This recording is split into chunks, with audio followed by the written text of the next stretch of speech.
Guys, hinahanap ko yung, kasi nandito na tayo sa Dalakon guys, no.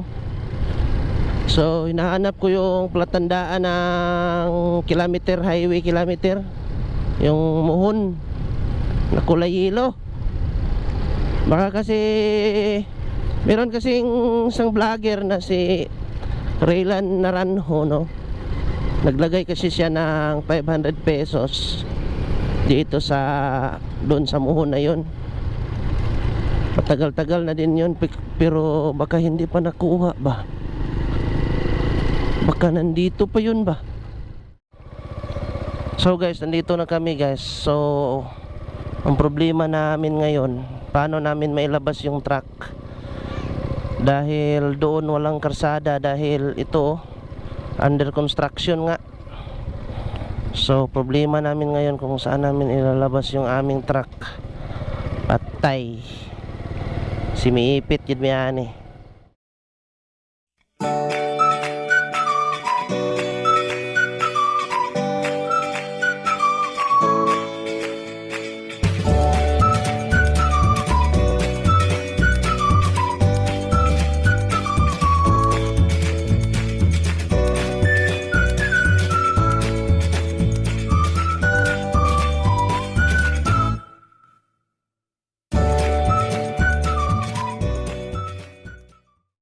Hey guys, good morning. Hatid sa school, inay. Bye bye.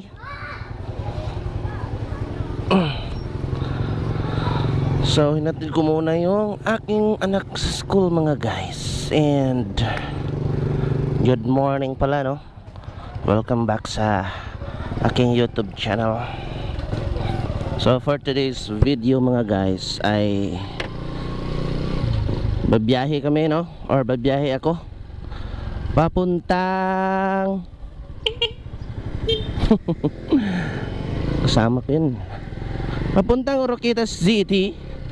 And siguro magmumotor lang ako, no. Yan, so sabay kami ng aking kasama.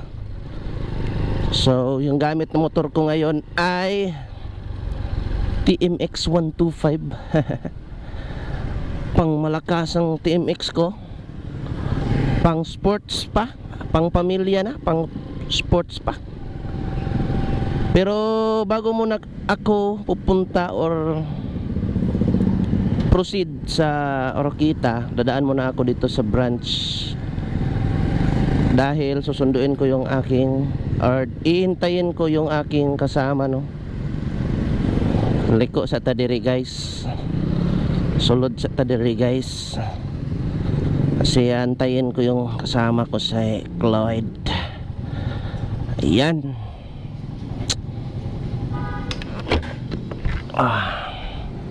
Alright. So ngayon lang ako makakapag motovlog, no. Tagal ko nang hindi nakapag motovlog.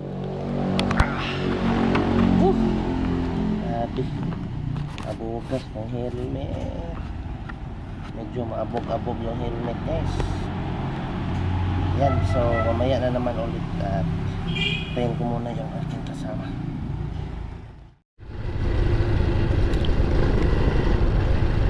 Boom boom boom boom. Uy, walay baha. Op, mulay baha di ay dito. Ay, hindi ko talaga makita yung recordings ng aking camera. Ay nako, nag-record ba ito or hindi? Let's see sa ano, actual. So nag-blink-blink naman yung indicator niya. Ayan. So first time kong madala yung motor dito guys, itong aking TMX 125. First time ko itong madala dito, oh. Kasi doon ko lang ginagamit to sa ano sa amin. Pa galing sa trabaho, tapos hatid sundo ng aking anak.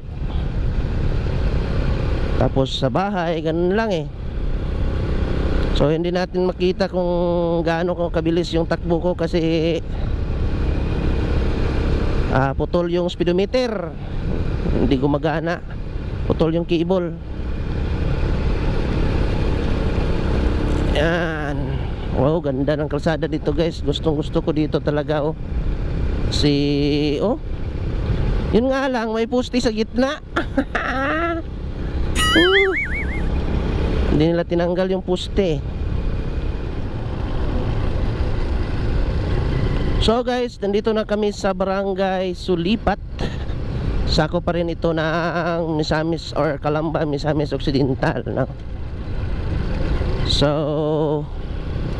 yung experience ko dito sa pagdadrive, no, gamit tong aking TMX ay napaka ganda guys. Hindi nakakangalay oh. Kahit dito sa mga curve oh. Si upright yung aking ngayon, aking sitting position. Oh, steel bridge. Delikado yung steel bridge guys pag hindi mo kabisado yung, kasi yun, slippery masyado. Delikado kapag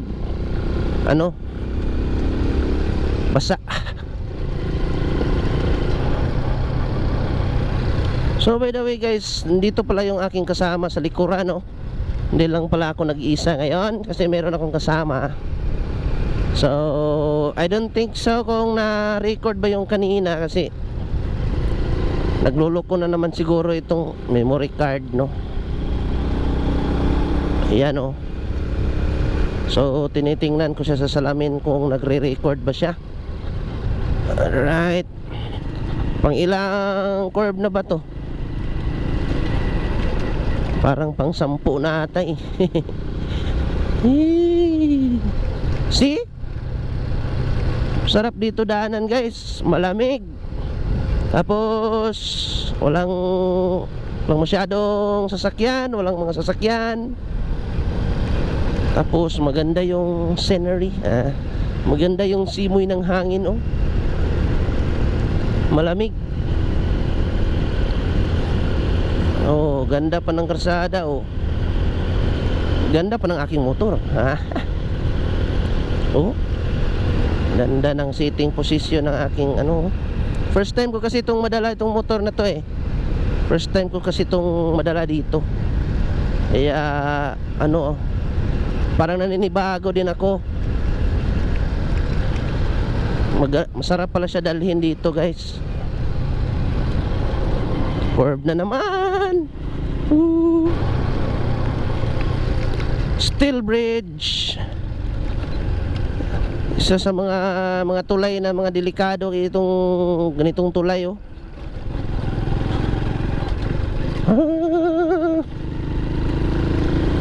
Walang katapusang liko-liko.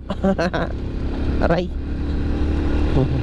Tumama sa akin yung mananap. Ang delikado lang dito guys kapag gabi yung biyahe. Kasi for sure kung hindi mo kabisado yung kalsada ay talagang pupulutin ka dyan sa gilid. Kasi paliko-liko eh. Yan oh, kanina pa kayo nanonood pero kitang-kita nyo na hindi humihinto yung, or panay liko talaga tayo. Oh, ilang kurbada na ba yun?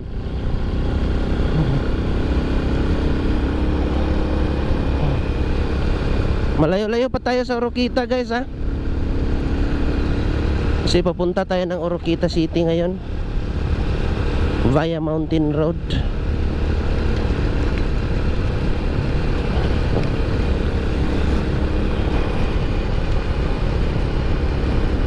Nandito na tayo sa Lopez Saina. Kalimutan kong basahin yung barangay. Hindi kasi klaro eh. Ano bang barangay to? So dito lang ata tayo maka-experience ng guys eh, straight na kalsada eh. Ito straight to hanggang doon. Siguro mga 1 kilometer lang. Straight to straight. Or wala pang 1 kilometer siguro tong straight na to. Barangay Mahayahay. Mahayahay pala to. Mahayahay Lupisay na. Diba? Taas-taas din yung straight oh. Ito lang kasi tayo maka-experience ng straight. Ayan.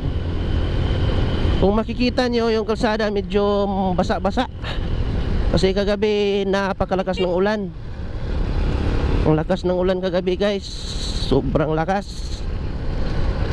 Kaya yung kalsada natin ngayon ay basa. You know. Tapos may signboard na naman na liko-liko na naman. Napaka mountain road talaga. Guys, hinahanap ko yung kasi nandito na tayo sa Dalakon guys, no. So hinahanap ko yung platandaan ng kilometer, highway kilometer, yung muhon na kulay yelo. Baka kasi meron kasing isang vlogger na si Raylan Naranjo, no. Naglagay kasi siya ng 500 pesos dito sa doon sa muhon na yun. Matagal-tagal na din yun, pero baka hindi pa nakuha ba, baka nandito pa yun ba. Katulad nito, yung yelo na yan, yan yung tinatawag na muhon. Sabi niya doon sa may malapit na tulay ng Dalakon. So ito malapit na tayo sa tulay ng Dalakon guys. Baka nandito pa.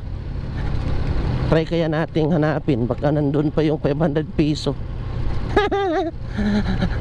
Baka walang nakakita ba. Try lang. Slippery guys. Slippery, slippery. So nandito na tayo sa tulay. Bridge ng Dalakon Bridge. Ito na ang tulay. Tulay Dalakon Bridge. Kaulano na naman. Delikado tayo sa ulan ngayon. Delikado nyo sa ulan ani guys. Kay nagdagoom na po guys. Asa ka to niya ngamuhon gibutang. Di man ingon ani. Dili gitu diri. Asa ka to no? Na, wala man diri guys. Nalipat man ta sa muhon. Asan kaya yung muhon na yun lagay ni Raylan Naranjo, no? Naghanap tayo eh. Wala naman dito. Kasi meron kasi yung ano eh, pa-curve. Tapos wala man diri guys. One way.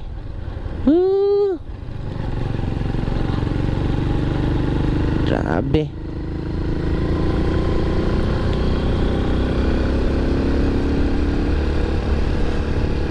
Kitid na ng kalsada dito guys oh.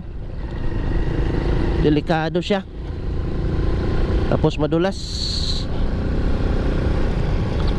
Hindi natin nakita yung ano guys, yung muhon na sinasabi na doon daw niya tinago yung 500. Hindi naman ganyan yun eh.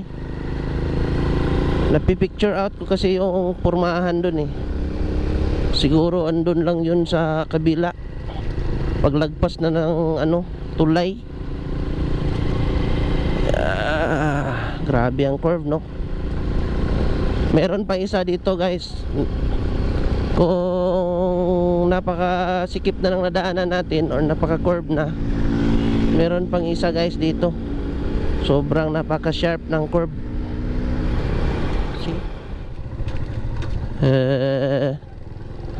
Pero hindi pa to yung sinasabi ko na maputik na naman.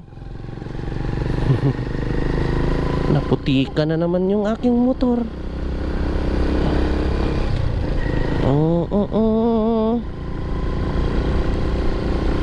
Ang lamig na.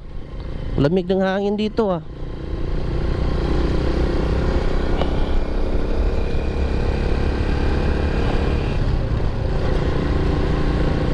Ito guys, delikado talaga to guys. Tingnan nyo sa gilid oh. Lumot-lumot. Highway 960. 960.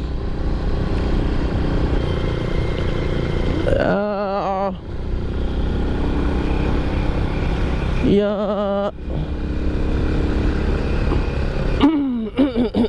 Excuse me po.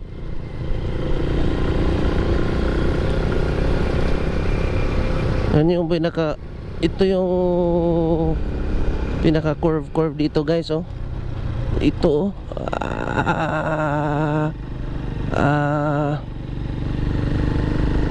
Tapos balos na po.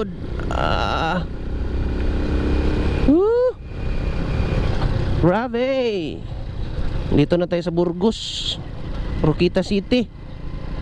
Kampo. Mayroon kampo dito. Ito yung kampo ng Philippine Army dito sa Burgos. Nandyan guys, so papasok doon. Hey guys, so malapit na tayo sa Roquita City Province, province proper. So as you can see, medyo malapad na yung kalsada at straight na yung ating takbuhan. Wala na masyadong liko-liko ito. Straight na. Kaya malapit na tayo sa Oroqueta. Welcome to Oroqueta. Alright. Traffic na. Traffic na dito guys. Yung traffic light ay hindi gumagana. So liliko kami dito sa, uy, may pulis. May pulis. Delikado taani kay nay pulis. Nay pulis, delikado taani.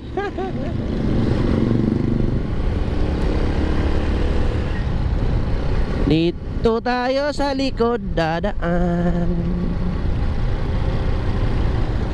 Sa likod.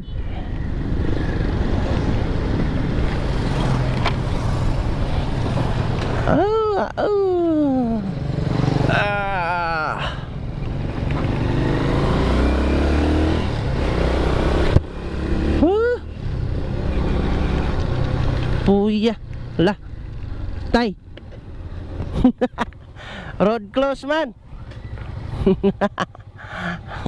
Balik. Road close.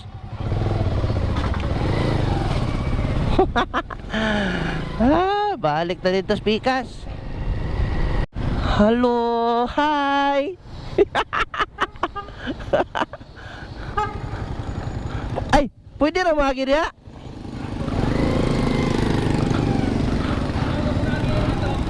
Ha? Saanon? Hi.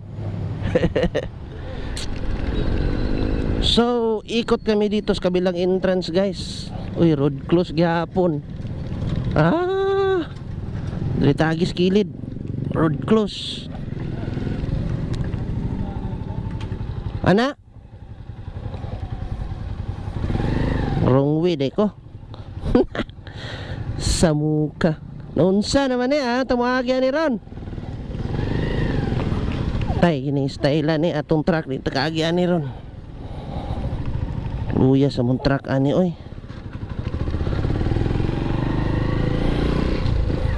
Saan namin ipapasok or idadaan yung truck ani? Tay. Ulay daan. So guys, nandito na kami guys. So ang problema namin ngayon, paano namin mailabas yung truck? Dahil doon walang karsada, dahil ito under construction nga. So problema namin ngayon kung saan namin ilalabas yung aming truck. Patay. Simiipit yun yan eh. Delikado guys. So babalik muna kami dun sa opisina. Kasi nako, hindi namin alam kung anong gagawin namin ngayon. Hindi namin kasi alam na under construction para yung ano dun, kalsada. So guys, dito ko na lang tatapusin yung aking video ngayong araw na to. At may problema pa kami. Paano namin mailabas yung truck under construction para doon sa kabilang kalsada. Ay nako, walay dalan namong truck. Hey guys, what's up? Good morning. So nandito kami ngayon sa ano guys. Ay, ito yung problema namin dito. Sinusurvey ko yung sada dito guys. Ito yung problema namin ngayon kasi hindi makalabas yung aming truck. Atay, may harang dito tapos may puno pa. Ay nako, ikagawas ng truck ani.